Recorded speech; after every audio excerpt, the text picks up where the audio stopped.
ပြည်တွင်းမှာရွေးကောက်ပွဲပြုလုပ်ပြီးတဲ့နောက်ဦးမင်းအောင်လှိုင်ကဦးဆောင်ဖွဲ့စည်းတဲ့စစ်တပ်အစိုးရကိုလုံးဝအသိမှတ်မပြုဘူးလို့ရှမ်းကျောင်းသားသမဂ္ဂ TSU က2026ခုနှစ်မေလ9ရက်နေ့မှာထုတ်ပြန်လာပါတယ်။ရှမ်းကျောင်းသားသမဂ္ဂနှစ်ပတ်လည်ညီလာခံထုတ်ပြန်ကြေညာချက်မှာထည့်သွင်းဖော်ပြထားတာဖြစ်ပြီးအတူရောင်ရွေးကောက်ပွဲနဲ့မိမိကိုယ်ကိုအစိုးရလို့သတ်မှတ်ပြီးမင်းအောင်လှိုင်ဦးဆောင်တဲ့စစ်တပ်အစိုးရကိုလုံးဝအသိမှတ်မပြုဘူးလို့ဆိုပါတယ်။အစည်းအဝေး3ရက်တာကာလမှာရှမ်းကျောင်းသားသမဂ္ဂအနေနဲ့ရှေ့ဆက်လုပ်ငန်းစဉ်တွေမြန်မာခင်နိုင်ငံရေးအခြေအနေတွေရှမ်းပြည်သူတို့ကြုံတွေ့ခံစားနေရမှုတွေကိုဆွေးနွေးခဲ့ကြပြီးရှမ်းကျောင်းသားများသမဂ္ဂရဲ့ဦးဆောင်ကော်မတီအလုံးမှုဆောင်ကော်မတီ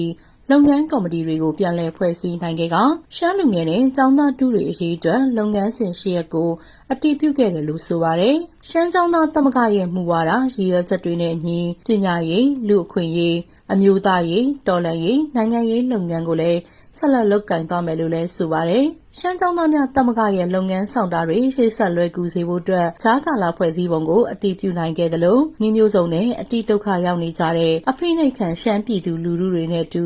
ရစ်တီတိုက်ပွဲဝင်သွားမယ်လို့လည်းဆိုပါတယ်။စစ်အာဏာရှင်စနစ်နယ်ချက်ကျူးကျော်အရင်ရှင်စနစ်ကိုအပြင်းထန်ဆန့်ကျင်ကန့်ကွက်ပြီးအဲဒီစနစ်တွေချုပ်ငြိမ်းရေးအတွက်လည်းစ조사လှုပ်ဆောင်သွားမှာဖြစ်တယ်လို့ပြောပါတယ်။လက်ရှိရှမ်းတော်လှန်ရေးနိုင်ငံရေးအဖွဲ့အစည်းတွေမှတိဆောက်လုပ်ကိုင်နေတဲ့ဒေသန္တရအုပ်ချုပ်ရေးစနစ်တွေကိုလည်းထောက်ခံပြီးတော့ပူးပေါင်းပါဝင်ကူညီသွားမယ်လို့လည်းဆိုပါတယ်။ရှမ်းလူထုလက်ရှိကြုံတွေ့နေရတဲ့နိုင်ငံရေးတော်လှန်ရေးအခက်အခဲတွေကိုအပြေရှာနိုင်ဖို့အတွက်သက်ဆိုင်သူအားလုံးပါဝင်တဲ့ရှမ်းမျိုးသားညီလာခံတရက်ပေါ်ပေါက်လာဖို့နဲ့အဲဒီညီလာခံမှာရှမ်းမျိုးသားအကျိုးစီးပွားကိုရှေ့ရှုတဲ့ရှမ်းမျိုးသားနိုင်ငံရေးလမ်းစဉ်နဲ့ပန်းတိုင်ကိုချမှတ်ဖို့ကိုလည်းတိုက်တွန်းထားပါတယ်။ဒါအပြင်ရှမ်းကျောင်းသားသမဂ္ဂအနေနဲ့မိမိတို့နဲ့ဘုံရီမှန်းချက်ပန်းတိုင်တူတဲ့ဘယ်အဖွဲ့အစည်းနဲ့မဆိုဆက်လက်ပူးပေါင်းဆောင်ရွက်သွားမှာဖြစ်ကြောင်းရှမ်းပြည်ရှမ်းတမျိုးသားလုံးတို့ရဲ့အနာဂတ်ဟာရင်းရင်နဲ့လူငယ်တို့လက်ထဲမှာသာရှိတယ်လို့ဆိုပါတယ်။ရှမ်းကျောင်းသားများသမဂ္ဂနှစ်ပတ်လည်စုံညီအစည်းအဝေးကို2026ခုနှစ်ဧပြီလမှာပြုလုပ်ခဲ့ပြီးရှမ်းကျောင်းသားသမဂ္ဂရဲ့ရှေ့ဆက်လုပ်ငန်းစဉ်တွေကိုပြန်လည်သုံးသပ်ဆွေးနွေးနိုင်ဖို့လက်ရှိဖြစ်ပျက်နေတဲ့နိုင်ငံရေးတော်လှန်ရေးလုပ်ငန်းစဉ်တွေနဲ့ပတ်သက်ပြီးဆွေးနွေးတိုင်ပင်နိုင်ဖို့ရည်ရွယ်ပြီးတော့ပြုလုပ်ခဲ့ကြတာဖြစ်ပါတယ်။